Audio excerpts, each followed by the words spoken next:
신약성경 208면입니다.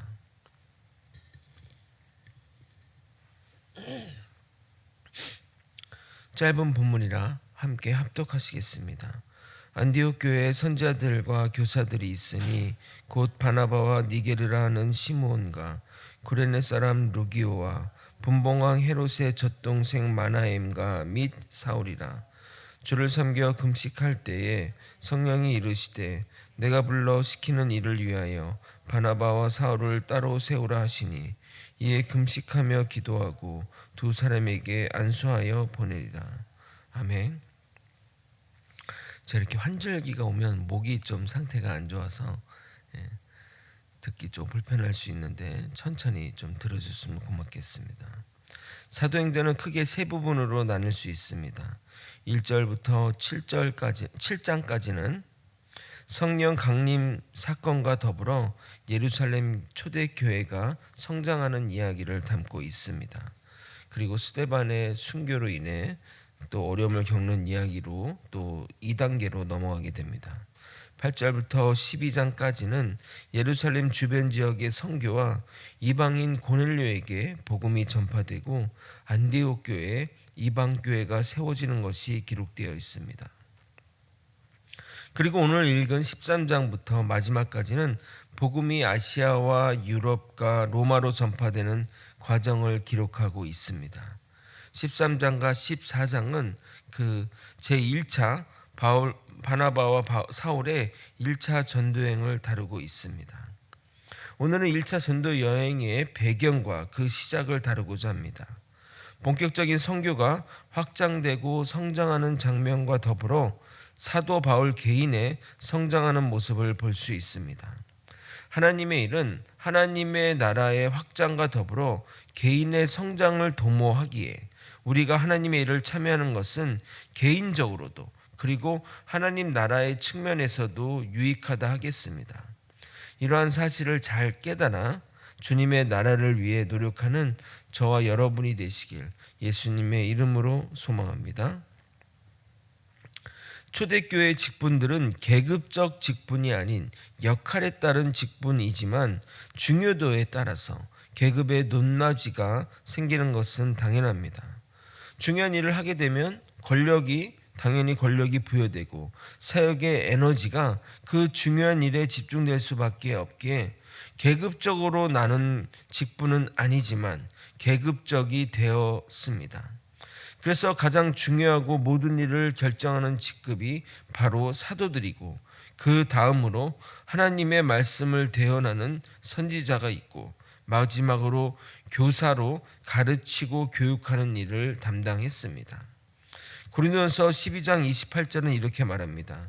하나님이 교회 중에 몇을 세우니 첫째는 사도요, 둘째는 선지자요, 셋째는 교사요, 그 다음은 능력 행하는 자요, 그 다음은 병 고치는 은사와 서로 돕는 것과 다스리는 것과 각종 방언을 말하는 것이라. 그러니까 앞에 이 세 사람은 또 그 직급에 따른 직분이고 또 뒤에 이 역할들은 역할에 따른 분류를 하겠습니다. 그 중에서 가장 중추적 역할을 담당하는 사람이 바로 사도와 선지자입니다. 그래서 예배소서에는 교회를 구성하는 중요한 지책으로 사도와 선지자를 거론하게 됩니다. 에베소서 2장 20절입니다. 너희는 사도들과 선지자들의 터 위에 세우심을 입은 자라. 그리스도 예수께서 친히 모퉁이 돌이 되셨느니라. 그러니까 예수님이 그 교회의 친히 모퉁이 돌이 돼 주시고 사도와 선지자의 터 위에 교회를 세우는 겁니다. 지금 시대는 사역자와 성도의 구분이 명확하지 않던 이 성경의 시대는 사역자와 성도의 구분이 명확하지 않던 때이기 때문에 교사까지가 사역자 그룹으로 보면 되고 집사를 평신도 그룹의 또 대표격으로 보면 되겠습니다. 그런데 안디옥 교회의 중심은 선지자와 교사들이 담당하고 있습니다. 사도 중심의 예루살렘 교회와 달리 안디옥 교회는 사도가 관여하지 않고 선지자와 교사들로 담당하고 있음을 알 수 있습니다. 1절을 여러분이 한번 읽어보겠습니다. 함께 읽겠습니다. 시작. 안디옥 교회에 선지자들과 교사들이 있으니 곧 바나바와 니게르라 하는 시므온과 구레네 사람 루기오와 분봉왕 헤롯의 젖동생 마나엔과 및 사울이라. 하나님이 사울을 이방인의 사도로 부른 것이 아니냐 물어보신다면 부름 받은 것은 맞지만 다른 사람들에게 아직 사도로 인정받지 못하였기에 안디옥 교회는 사도라 불리는 사람이 없는 것입니다. 선지자로 해석된 헬라어 프로페타이는 문자적으로 발언하는 자라는 의미이며 하나님의 말씀이나 감춰진 일을 선포하거나 해석하는 자를 가리킵니다. 이 사도와 선지자는 정경이 완성된 이유, 그러니까 성경이 완성된 이유로는 사라진 직책이기에 한시적인 직책이라 하겠습니다. 그러니까 초대교회는 사도와 그리고 그 밑에 선지자와 그리고 이렇게 교사의 어떤 직급 체계로 이렇게 운영이 되었습니다. 교사는 탁월한 지혜로서 하나님의 뜻을 분별하여 교회 구성원들에게 가르친 자라고 할 수 있습니다.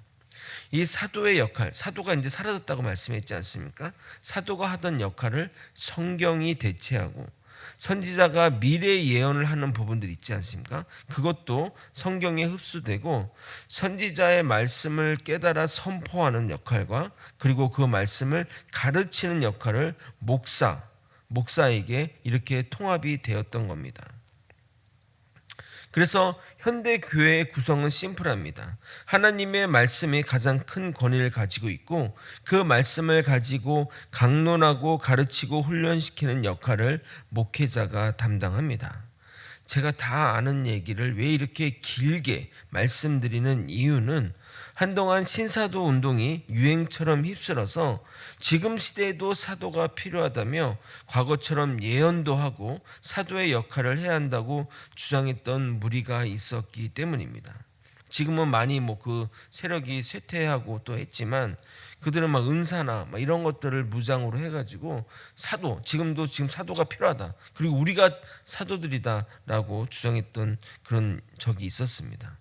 옛날에 막 휴거 소동 막 했지 않습니까? 거기 그 그룹에서 막 그 주장했던 내용입니다. 세기 말이 다가오면 사람들이 불안하고 또 왠지 뭔가 큰일이 날 것 같으니까 그런 사람들의 심리를 이용해서 자기네들이 사도고 또 이렇게 얘기했던 무리들이 있었던 것입니다.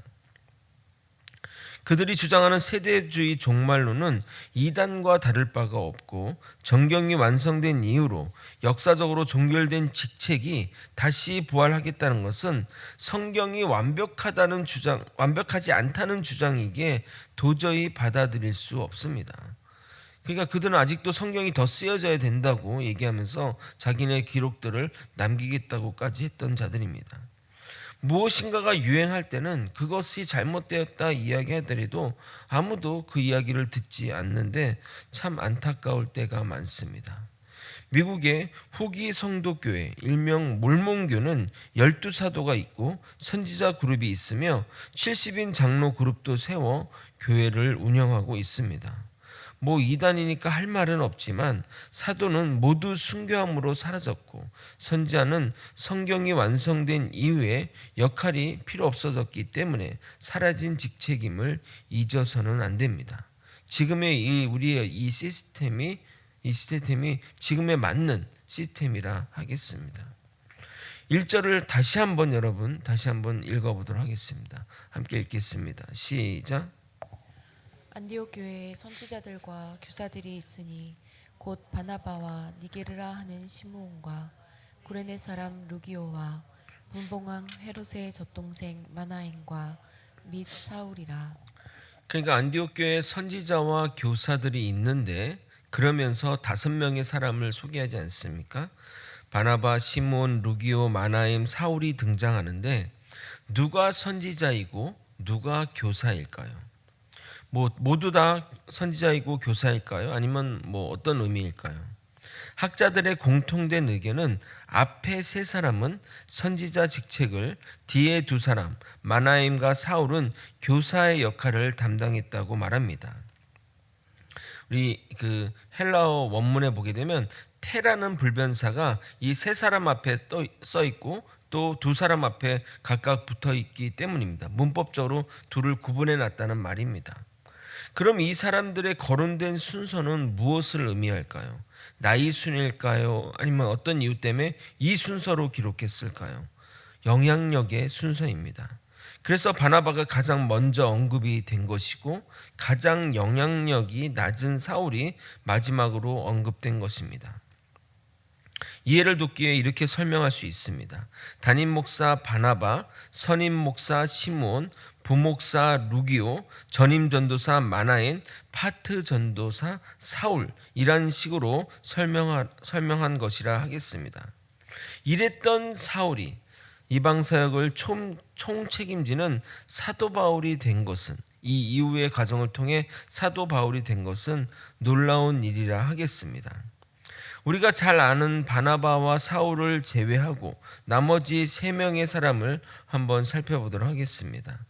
니게르라는 시므온은 흑인으로 추정됩니다. 이 니게르라는 뜻이 검은이라는 뜻인데 우리 흑인들을 그냥 좀 비하할 때 표현할 때 니그로 이렇게 표현하지 않습니까? 이 영어로 니그로라고 하는데 그 어원이 니게르에서 나온 겁니다. 그래서 아프리카 흑인이라고 추정이 됩니다. 안디옥 교회가 얼마나 굉장히 글로벌한 그런 그 공동체임을 알 수가 있는 것이죠. 근데 그는 아마도 북아프리카 지역에 있는 구레네 사람일 가능성이 크고 예수님의 십자가를 대신 진 구레네 사람 시몬일 수도 있습니다. 뭐 정확하게 알 수는 없지만 그런 사람일 수도 있다고 학자들은 추정합니다. 또 구레네 사람 루기오는 예루살렘 박해 때 안디옥의 복음을 전한 사람 중 하나로 추정됩니다. 안디옥 교회가 시작이 구브로와 구레네 몇 사람이 헬라인에게 복음을 전파하면서 시작되었기 때문에 그 내용이 사도행전에 이렇게 기록되어 있습니다. 사도행전 11장 20절입니다. 그 중에 구브로와 구레네 몇 사람이 안디옥에 이르러 헬라인에게도 말하여 주 예수를 전파하니, 이렇게 해서 안디옥 교회가 시작이 됐기 때문입니다. 마지막에 마나엠은 정말 미스테리한 인물입니다. 그에 대한 소개가 분봉왕 헤롯의 젖동생이라 소개합니다. 여기서 분봉왕 헤롯은 갈릴리와 베레아 지역을 다스린 헤롯 안티바스를 말하는 것인데 그가 한 일 중에 유명한 일이 바로 세례 요한을 죽인 일입니다. 이 젖동생이라는 단어는 여기서만 나오는 단어로서 왕자들과 함께 양육받을 수 있도록 왕궁에 보내져 키워진 그 또래의 아이들을 말합니다. 왕자들이 혼자 자라지 않고 이렇게 같이 이렇게 좀 생활할 수 있게 했던 그 동생들을 말합니다. 혈통적으로 연결된 건 아니지만 이렇게 외부에서 이렇게 데려온 아이인데 아마도 마나엠의 어머니가 헤롯의 유모가 아닌가, 그래서 자기의 아들을 데려다 키운 것으로 추정합니다. 같은 환경에서 같은 어머니의 젖을 먹고 자랐지만 한 명은 동생의 아내를 빼앗고 세례 요한을 죽인 자로, 다른 한 명은 복음 전도자로 쓰임 받는다는 사실이 참 놀라우면서 묘한 운명의 장난이라 같다는 생각을 하게 됩니다. 2절을 한번 여러분이 한번 읽어보도록 하겠습니다. 함께 읽겠습니다. 시작. 주를 섬겨 금식할 때에 성령이 이르시되 내가 불러 시키는 일을 위하여 바나바와 사울을 따로 세우라 하시니. 이 한글 성경에는 주를 섬겨라고 되어 있지만 원래 그 헬라 원문에는 그들이라는 그 3인칭 복주 대명사가 생략되어 있습니다. 그래서 바른 번역은 그들이 주를 섬겨 금식할 때라고 해야 되는데 이 그들은 앞에 5명을 말하는 것이 아니라 안디옥 교회 성도 전체를 말하는 겁니다. 그리고 이 주를 섬기다는 그 헬라어 단어는 단순히 어떤 뭐 주를 섬긴다, 봉양한다 의미가 아니라 예배를 드렸다는 것을, 예배의 단어가 표현되어 있습니다. 그러니까 그들이, 이 안디옥 교회 성도들이 함께 모여 예배하며 금식을 한 것입니다. 아마도 중차대한 결정을 하기 위해 온 성도가 모여서 예배드리며 금식기도 한 것입니다. 그때 성령님이 교회에게 명령을 내리는데 내가 시키는 일을 하기 위해 바나바와 사울을 세우라고 명령합니다. 여러분, 이게 얼마나 충격적인 명령인지 아십니까? 사울은 그렇다고 치더라도 바나바를 부른 것이 말입니다. 바나바는 안디옥 교회 담임 목사인데 말입니다. 어느 큰 교회 담임 목사님이 이 구절에 큰 감동을 받아 담임 목사를 내려놓고 선교사로 나서면서 이 성경 구절을 들어 설교하는 것을 들은 적이 있습니다. 그때는 그런가 보다 생각했는데 막상 저에게 이런 명령이 내려오면 어떨까 생각하니 정말 좀 다르게 느껴집니다. 이런 성령님의 명령에 여러분은 순종할 수 있겠습니까? 우리 교회가 큰 교회는 아니지만 성령님이 우리에게 저를 선교지로 가라고 말씀하시면 여러분은 순종하시겠습니까? 이참에 홍 목사 보낼 수 있어서 너무 잘 됐다 하실 분도 있겠지만 일반적인 상황이라면, 일반적인 사람은 아니 목사님 가시면 우리 교회 어떡합니까? 우리 교회 지금 이렇게 잘 되려고 하는데 목사님이 이렇게 가면 어떡해요? 제가 대신 가겠습니다 라고 해야 할 것입니다. 아닌가요? 얼른 빨리 가라고 차비 주면서 수고하라고 가서 아프리카나 어디 가서 하라고 하시겠습니까? 이어지는 구절에서 그들의 고민함이 느껴집니다. 3절을 제가 읽겠습니다. 이에 금식하며 기도하고 두 사람에게 안수하여 보내리라. 아마도 그들 가운데 성령님의 명령이니 어쩔 수 있겠느냐 하는 여론도 있었겠지만 바나바 선자를 내보내는 것은 정말 말도 안 되는 것이라고 강력하게 반대하는 이들도 있었을 것입니다. 결국 그들은 사람의 생각을 의지하지 않고 금식하며 기도함으로 성령님의 명령을 따르기로 했고 두 사람을 축복하며 기도하며 보내주게 됩니다. 안디옥 교회 성도들로서는 교회를 부흥시키고 안정시킨 바나바를 보내기라는 정말 순종하기 어려운 명령이었을 것입니다. 그래서 그들은 다시 한번 금식하며 기도한 겁니다. 하나님의 말씀을 받을 때도 금식하며 받고 하나님의 말씀에 순종할 때도 금식하며 순종한 것입니다. 모름지기 기도는 이렇게 해야 됩니다. 진지한 마음으로 기도하고 진지한 마음으로 순종하는 것이 주님이 기뻐하는 기도인 것입니다. 그래서 저는 누군가가 금식하며 기도한다고 말하면 무섭다는 생각을 합니다. 도대체 무엇을 결정하라고 저렇게 하냐 하면서 말입니다. 이렇게 안디옥 교회 이방 선교는 기도로 시작되었음을 알 수 있습니다. 말씀을 정리하겠습니다. 오늘은 안디옥 교회 이방 선교의 시작입니다. 안디옥 교회 지도자에서 가장 별 볼 일 없는 사울이 선교를 통해 성장하여 사도 바울이 되는 과정의 시작이며 하나님의 나라가 세계로 확장되어 가는 시작입니다. 그 시작이 금식 기도로 시작된 것을 주의 깊게 보아야 합니다.